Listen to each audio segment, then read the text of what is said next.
Assalamualaikum warahmatullahi wabarakatuh. Kembali lagi bersama saya Nofrizal.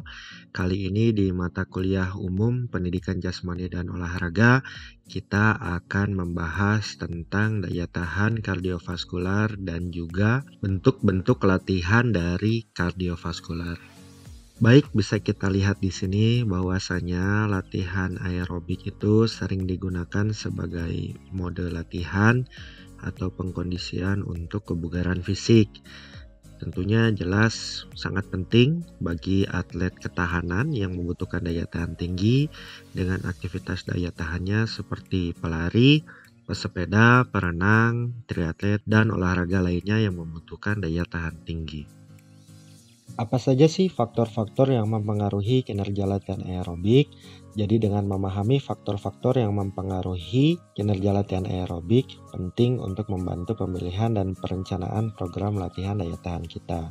Nah, sejumlah faktor mempengaruhi daya tahan aerobik, itu diantaranya yang pertama adalah VO2 max atau konsumsi oksigen maksimal, di mana mengacu pada tingkat maksimum seseorang dapat mengkonsumsi oksigen. Ini juga dibatasi oleh curah jantung, fungsi paru, dan juga metabolisme sel. Yang kedua, kita ada ambang laktat di sini, ya ini mengacu pada persentase konsumsi oksigen maksimal, di mana laktat darah meningkat di atas fase istirahat. Akumulasi asam laktat yang merupakan sampah metabolisme tentunya mempengaruhi kinerja daya tahan kita. Ini juga yang seringkali membuat pegal-pegal di otot kita. Yang ketiga adalah metabolisme atau pemakaian bahan bakar dari nutrisi kita. Jadi kemampuan untuk menggunakan bahan bakar secara efisien dapat berdampak besar pada kinerja daya tahan kita. Selanjutnya ada karakteristik tipe serat otot. Nah, jenis serat otot juga tentunya akan berpengaruh pada kinerja daya tahan. Ada yang mereka dominan ototnya itu lebih merah warnanya, atau lebih putih. Jadi yang secara teoritis individu dengan persentase lebih tinggi dari serat otot tipe 1 yang warnanya lebih merah akan bekerja lebih baik dalam daya tahan. Gimana cara melihat ototnya? Ya harus dibelek ya. Lalu yang terakhir adalah ekonomisnya seseorang pada saat berlatih. Artinya di sini mengacu pada koordinasi keterampilan dalam melakukan latihan daya tahan tersebut. Kita seringkali melihat orang berjalan atau berlari itu sedikit aneh karena koordinasi geraknya kurang baik.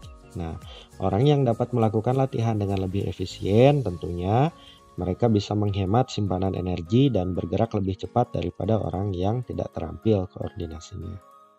Ada pendekatan latihan aerobik. Nah, seperti latihan lainnya, selain daya tahan ya, ada latihan kekuatan, ada latihan kelincahan, ada latihan kecepatan. Tentunya banyak sekali pendapat tentang bagaimana cara melatih daya tahan aerobik, juga jenis latihan apa saja sih yang digunakan. Yang pertama kita tahu tentang continuous training, yakni latihan dirancang untuk meningkatkan fondasi daya tahan, dimana dengan menggunakan konsumsi oksigen maksimal, juga menggunakan kapasitas respirasi jaringan tubuh kita. Ini juga dikenal dengan long and slow distance training, over distance training, dan aerobic threshold training. Biasanya latihan ini dilakukan selama 30 menit hingga 2 jam dengan kecepatan konstan. Ya, intensitasnya lebih rendah ya dari ketika kecepatan pada saat lomba atau pada saat balapan. Umumnya antara 60% dan 70% dari kapasitas oksigen maksimal. Nanti cara menghitung intensitas akan kita bahas ya di slide selanjutnya. Selanjutnya adalah latihan fartlek atau kita juga biasanya menyebut dengan speed play, di mana kita bermain-main dengan kecepatan ya, di sini mengatur kecepatan pada saat latihan. Ini juga latihan ini telah menjadi andalan dalam melatih daya tahan selama beberapa dekade di kalangan olahragawan. Latihan ini mengacu pada latihan yang terstruktur, biasanya juga dilakukan di jalur cross country ya, di alam. Nah, pelari itu melakukan latihannya antara lari cepat, lari intens, dengan jogging lambat, juga seringkali menggunakan medan kontur yang naik turun dalam menentukan intensitas. Sebagai contoh, Misalkan seorang pelari melakukan jogging ke suatu bukit, dia pada saat naik sprint, nah pada saat turun bukit lagi dia melakukan jogging, lalu ketika datar dia melakukan lari dengan kecepatan tertentu selama beberapa menit dan lain-lainnya. Jadi secara teoritis, fartlek ini memberikan keuntungan dari latihan interval yang biasanya bosan ya dilakukan di lintasan lari atau trek. Ini juga mengurangi resiko kerja yang terlalu intens pada permukaan yang keras. Selanjutnya ada latihan interval. Nah, di latihan interval ini biasanya dilakukan sejumlah besar latihan yang sangat melelahkan ya di dalam satu waktu. Nah, jadi latihan ini memiliki sejumlah manfaat bagi atlet daya tahan. Yang pertama adalah membiasakan kecepatan pada saat mereka balapan. Lalu yang kedua, bergantung pada saat bagaimana variabel ini dimanipulasi. Jadi variabelnya ada waktu istirahatnya, ada waktu pengulangannya, lalu pada saat berapa kali repetisi latihannya. Ini juga dapat meningkatkan metabolisme anaerob, sehingga dapat meningkatkan konsumsi oksigen secara maksimal. Nah, latihan interval ini menjadi cara yang efektif untuk menargetkan kekurangan atlet, tapi sangat menuntut dan membutuhkan basis fondasi kebugaran yang baik sebelum melakukan kegiatan latihan ini. Nah, yang belum bagus daya tahannya, kalau kita memaksakan latihan interval training bisa-bisa pingsan. Selanjutnya adalah repetition training, di mana versi latihan interval yang lebih intens ya di latihan repetition ini.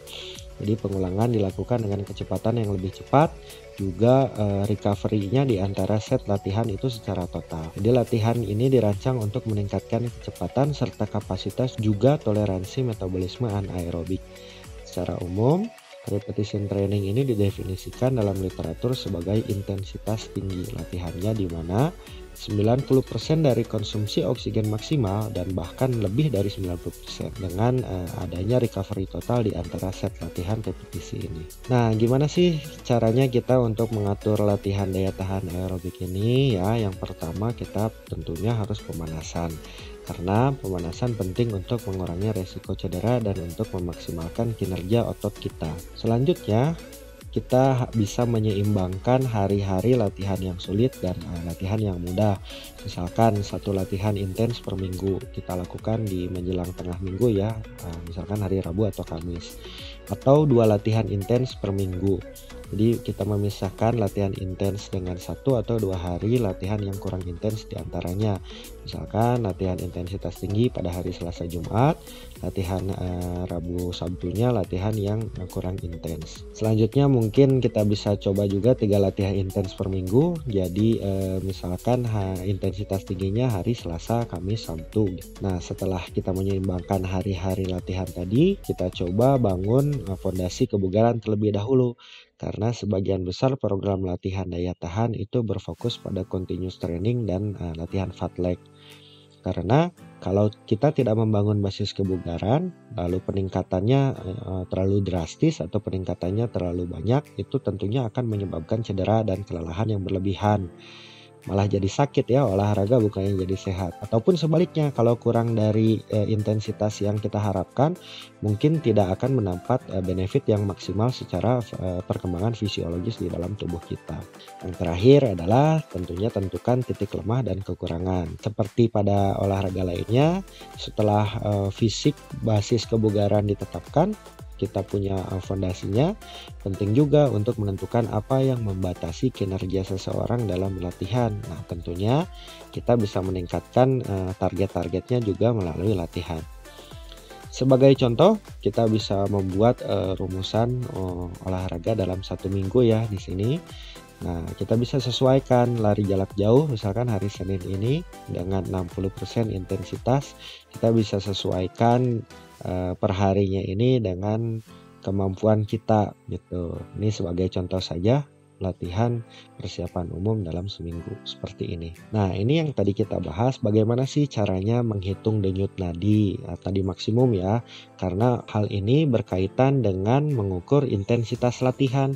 Jadi seperti apa sih latihan yang intensitas tinggi, intensitas sedang, intensitas rendah. Nah, kalau sebelumnya kita sudah mengukur dengan tes bicara dengan melihat nafas yang apakah nafasnya ringan atau sudah terengah-engah, sekarang kita hitung dengan menghitung denyut nadi. Jadi ketika kita melakukan gerakan aerobik seperti berjalan atau bersepeda, intensitas olahraga berhubungan dengan seberapa berat aktivitas tersebut terasa. Nah, hal ini tercermin dari pernapasan serta detak jantung, ya, seberapa banyak keringat yang keluar, seberapa lelah kondisi otot kita.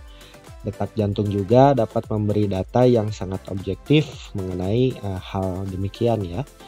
Ini karena secara umum si detak jantung akan meningkat pada saat kita melakukan aktivitas fisik dan terus meningkat sejalan dengan intensitas gerakan yang dilakukan.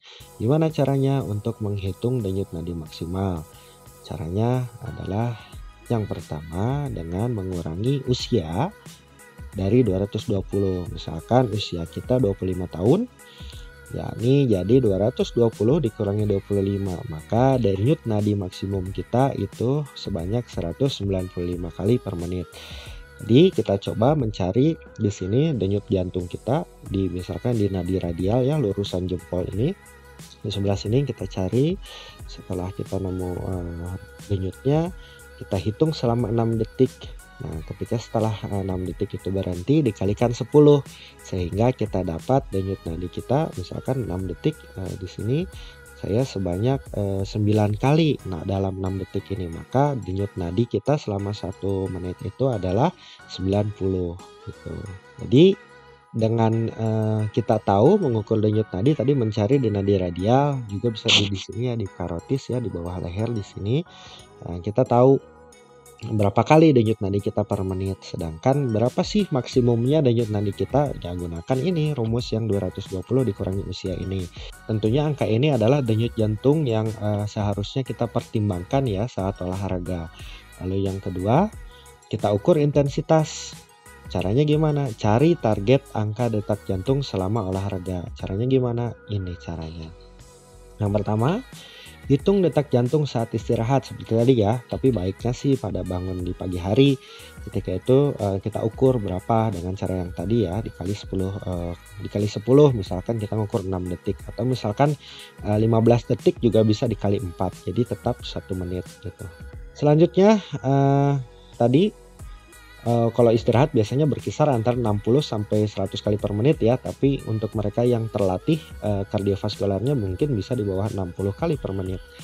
Selanjutnya adalah hitung angka cadangan detak jantung atau heart rate reserve, ya, ini dengan mengurangi angka detak jantung saat istirahat. Misalkan tadi, ya, umur 25 tahun itu denyut nadi maksimumnya selama 1 menit itu 195 kali.